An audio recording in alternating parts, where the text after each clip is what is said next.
আসসালামু আলাইকুম প্রিয় ছাত্রছাত্রীরা, আমরা আরেকটা ক্লাস নিয়ে আজকে উপস্থিত হয়েছি।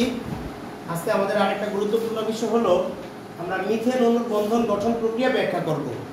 তো আমরা জানি একটা অধাতুর পরমাণুর সাথে যখন আরেকটা অধাতুর পরমাণু বন্ধন গঠন করে, তারা পরস্পর ইলেকট্রন শেয়ারের মাধ্যমে সমযোজী বন্ধন গঠন করে।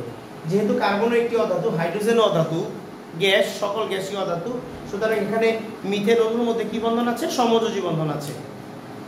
আমরা খেয়াল করি মিথেন অণুতে দুইটি মৌল পরস্পরের সাথে যুক্ত হয়েছে, একটি হচ্ছে কার্বন আর একটি হচ্ছে হাইড্রোজেন। তো কার্বনের ইলেকট্রন বিন্যাস কার্বন 6 1s2 2s2 2p2।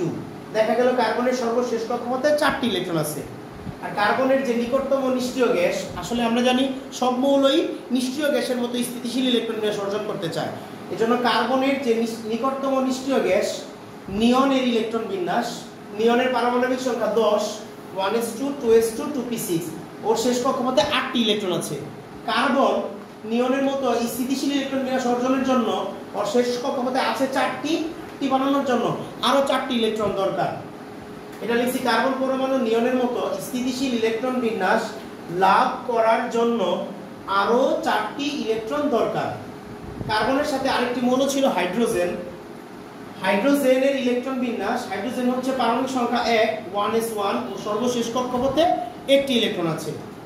হাইড্রোজেনের নিকটতম নিষ্ক্রিয় গ্যাস হিলিয়ামের ইলেকট্রন বিন্যাস, হিলিয়ামের পারমাণবিক সংখ্যা 2 1s2। ফলে হাইড্রোজেন হিলিয়ামের মতো স্থিতিশীল ইলেকট্রন বিন্যাস লাভ করার জন্য সর্বশেষ কক্ষপথে আরো একটি ইলেকট্রন দরকার। তাহলে একটা হাইড্রোজেন একটা ইলেকট্রন শেয়ার করতে পারে। আমার কার্বনের সর্বশেষ কক্ষপথে ইলেকট্রন আছে 4টা, দরকার আরো 4টা। এজন্য আমাদের হাইড্রোজেন লাগবে কয়টা? আরো 4টা। কারণ একটা হাইড্রোজেন যদি একটা ইলেকট্রন শেয়ার করে, 4টি হাইড্রোজেন 4টি ইলেকট্রন শেয়ার করবে। এজন্য আমরা লিখেছি এরূপ একটি কার্বন ও 4টি হাইড্রোজেন পরস্পরের কাছে আসলে কার্বন পরমাণু প্রতিটি হাইড্রোজেনের সাথে একটা করে ইলেকট্রন শেয়ার করে। এই শেয়ারকৃত ইলেকট্রন জোড়া উভয় পরমাণুর নিউক্লিয়াসের মাঝামাঝি স্থানে এমনভাবে পরিভ্রমণ করে যে উভয় পরমাণুর নিউক্লিয়াসই কক্ষপথে সেটা ভাগাভাগি করে নেয়। এটা ডায়াগ্রাম যদি আমরা করি, দেখো কার্বন পরমাণুর সর্বশেষ কক্ষপথে প্রথম কক্ষপথে হচ্ছে 2টি ইলেকট্রন 1 2, এবং দ্বিতীয় কক্ষপথে 4টি ইলেকট্রন। এই 4 জোড়া ইলেকট্রনের মধ্যে একটা করে আছে কার্বনের ইলেকট্রন, একটা করে আছে কার্বনের ইলেকট্রন, একটা করে আছে হাইড্রোজেনের ইলেকট্রন। একটা করে ইলেকট্রন শেয়ার করছে। এখানে আমরা লিখছি প্রতিটি কার্বন প্রতিটি হাইড্রোজেনের সাথে একটা করে ইলেকট্রন শেয়ার করছে।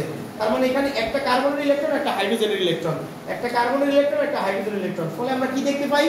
হাইড্রোজেন পরমাণু তার কক্ষপথে দ্বিত্ব পূরণ করছে। দ্বিত্ব পূরণ শব্দের অর্থ 2টা ইলেকট্রন বানানো, হিলিয়ামের মধ্যে স্থিতিশীল ইলেকট্রন বিন্যাস অর্জন করছে। এবং কার্বন তার সর্বশেষ কক্ষপথে 4 জোড়া, তার মানে 8টা ইলেকট্রন পূরণ করে এভাবে অষ্টক লাভ করেছে। এইভাবে মিথেন অণুর সমযোজী বন্ধন গঠিত হয়।